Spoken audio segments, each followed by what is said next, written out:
Welcome to the JCIH podcast, Health and Communication Distilled, a podcast of the Journal of Communication in Healthcare, Strategies, Media, and Engagement in Global Health. Each 10-minute episode features conversations with our authors on translating their research findings into practical and policy recommendations that will ultimately improve patient, community, and population health outcomes.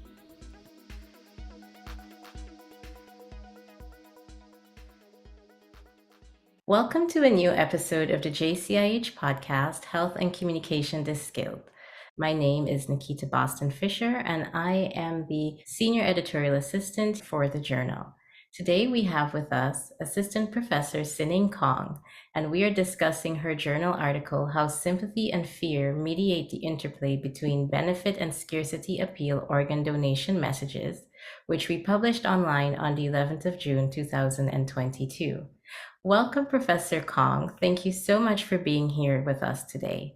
Could you please start by introducing yourself and also summarizing your study in a few words? Yeah, sure. Hi, Nikita. Thanks for inviting me. I'm really happy to be here and share with you all about my study. So first of all, my name is Sining Kong, and right now I'm an assistant professor at Texas A&M University at Corpus Christi. And in the Department of Communication and Media, I gained my PhD degree from University of Florida back in 2019. And my research interest is health communication and public relations, which is mainly about crisis communication and also covers new media and like emerging media, such things. And the study we're going to talk about today is the article I published last year and one of my favorite one. So this article, it talks about, so when we're talking about organ donation, actually it is an ambivalent pro-social behavior compared to other pro-social behavior. Because on one hand, we really want to help other people if we become an organ donor, but on the other hand, organ donation per se reminds people of their own death. Therefore, we kind of think about, oh, I want to help other people, but on the other hand, we feel scared and fear a little bit.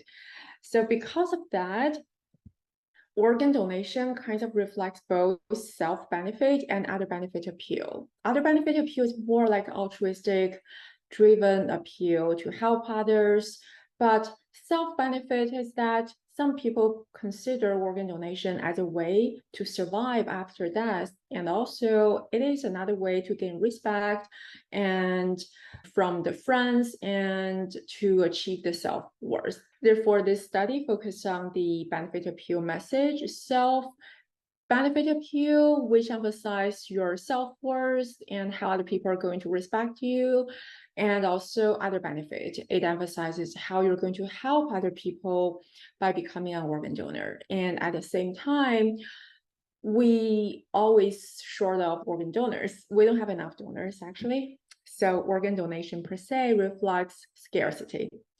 Therefore, another variable in this study is about resource scarcity. So as we can imagine that scenario, when we're purchasing certain commodity or buying certain products, if it's really scarce, it makes us value it more, right?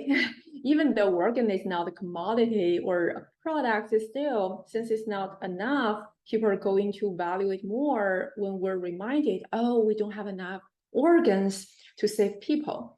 Therefore, another variable in the study is the resource scarcity, to remind people how scarce we are given current situation of the organ donation.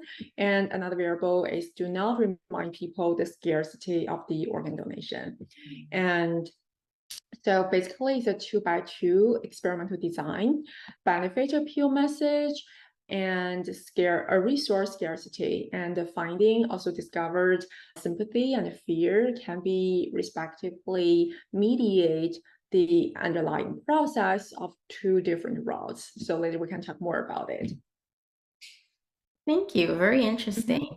So what motivated you to do this study in the first place? Oh, that's a very interesting story. The reason I'm interested in organ donation is that the first time when I got my US driver license in the DMV, I was so excited and texted my friends and parents, hey, I got a driver license, I can drive. And suddenly, out of nowhere, the DMV lady just asked me, do you want to be an organ donor if you died? I was like, what? I just got my driver license. You asked me what's my plan after my death. I was like, oh, okay. I need a moment to digest all this information. So I was like, think about maybe 10 seconds. I said, okay. Before she popped up that question, I've never thought about it. Then after I got the driver license, I asked my friends, most of them, they're Chinese friends. They said, no, we're not organ donors. Then I told my parents, hey, mom, I become an organ donor. What's your thoughts? She said, no, it's so scary. I was like, oh, that's interesting. So let me study this area. And regarding that is how I'm interested in the organ donation topic. And for this specific paper's idea, this idea actually starts from the one of the course I took. The professor is from, I think it's the marketing, it's one of the business school course. So they kind of focus on the scarcity and how the scarcity motivates consumers' purchase behavior, change the decision making. I was like, oh, that's very interesting because scarcity is also a very salient feature in the organ donation. So that is how I incorporate that scarcity features in the organ donation. Oh, very interesting. Thank you for sharing. What are some of the recommendations to policymakers and health practitioners based on your findings?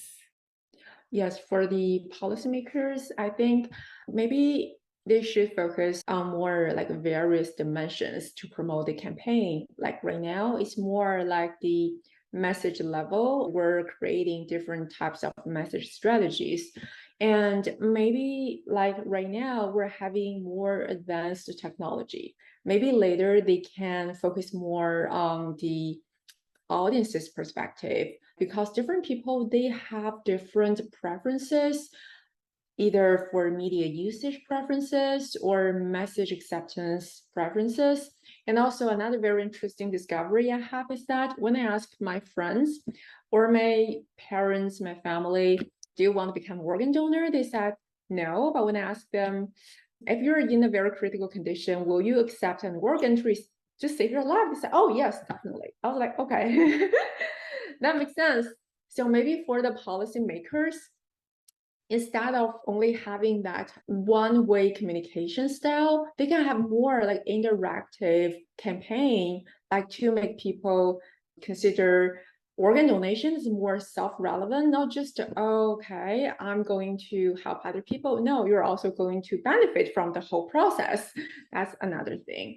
And the other thing is that right now, I feel we all have a similar experience in the DMV. Maybe later they can put more effort in the DMV, like there's a really convenient place to promote it and to educate people. And also this study focused on the non-cognitive factors of the organ donation, like the emotions and self-benefit appeal. Previous study mainly focused on the cognitive factors, like the knowledge of organ donation. So even though the policymakers, they've done tons of education to promote the benefits of the organ donation, people have enough knowledge, but still they didn't resolve the non-cognitive factors. So maybe in the future, they should focus more on the non-cognitive part to acknowledge, yes, we feel scared of the organ donation reminds our own death and how we're going to help people resolve that non-cognitive factors, especially fear of death and other things caused by organ donation. Yeah. Are you currently working on other similar research? What are your next steps with this study or perhaps others in your portfolio? Oh, yes. Right now, I'm working on another article, which also targeting the emotion and also introduced another factor is the culture. So right now, one of my other study is to study how pride and guilt interplay with the self-construct level, like more collectivistic culture or more individualistic culture. Because for different cultures, people have different feelings for emotions. Like for collectivist culture, we're more reserved. We don't want to stand out. But for the individualistic culture, maybe they value the feeling of the proud, and they really click with the pride appeal information. Therefore, that study focused on if we should customize different types of emotional appeal message to meet people with different cultural background to make the persuasive of message of organ donation more effective. And the other direction I'm very interested in is the similarity. My other study discovered that if the donors perceived the patients have a higher similarity with themselves, they're more likely to help the other person. That really makes sense, right? Because we tend to be more pro-social to help the person who are like us. And also, I realized with current advanced technology, that perceived similarity can be achieved by various ways. We can use like social media, and we can use more advanced technology. And also, as I just mentioned, like from audiences or public's level, we can always figure out their preferences. Therefore, more customized information might be more effective. Very interesting. Thank you so much. As we wrap up the interview, do you have any closing thoughts you would like to share with us?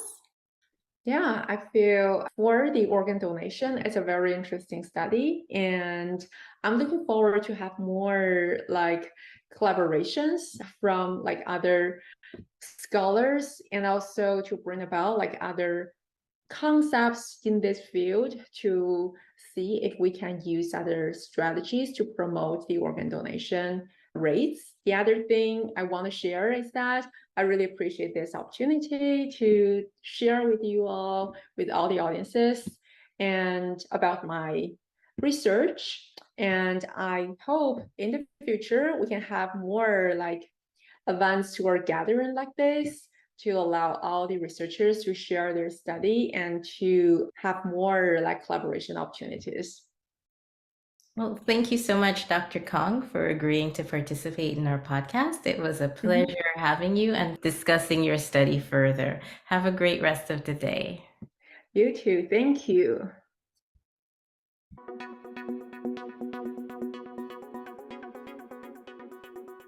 Thanks for listening to the JCIH podcast, Health and Communication Distilled, a podcast of the Journal of Communication in Healthcare, Strategies, Media, and Engagement in Global Health.